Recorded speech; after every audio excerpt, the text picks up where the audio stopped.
Plusieurs modalités administratives s'appliquent dans le cadre de l'application des règles fiscales américaines. Un contribuable américain doit produire auprès du Internal Revenue Service une déclaration de revenus annuelle. Cette déclaration est due habituellement le 15 avril suivant la fin de l'exercice financier précédent. Une exception existe qui permet aux citoyens américains qui habitent à l'extérieur des États-Unis de se faire accorder une prolongation de délai automatique jusqu'au 15 juin pour produire cette déclaration de revenus. Par contre, l'impôt doit être payé au plus tard le 15 avril, sinon une charge d'intérêt s'applique. Il est possible pour tous les contribuables de demander une prolongation de délai qui leur permettra de remettre leur déclaration d'impôt américaine au plus tard le 15 octobre, plutôt que le 15 avril ou le 15 juin, selon le cas.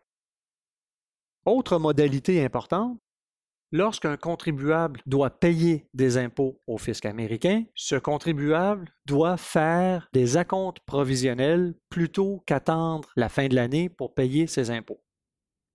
Si des acomptes provisionnels ne sont pas faits pour l'année, des pénalités pourront s'appliquer à la fin de l'année.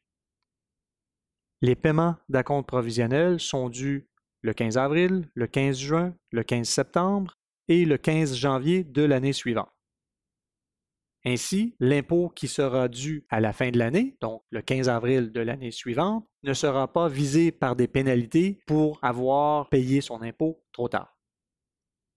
Une déclaration de revenus sera prescrite 3 ans après la date où cette déclaration a été produite ou la date où elle devait être produite. Par conséquent, ni le contribuable ni le Internal Revenue Service ne pourra modifier la déclaration après ce moment. Par ailleurs, il est à noter que plusieurs autres formulaires fiscaux peuvent être requis, autres que la déclaration d'impôt sur le revenu.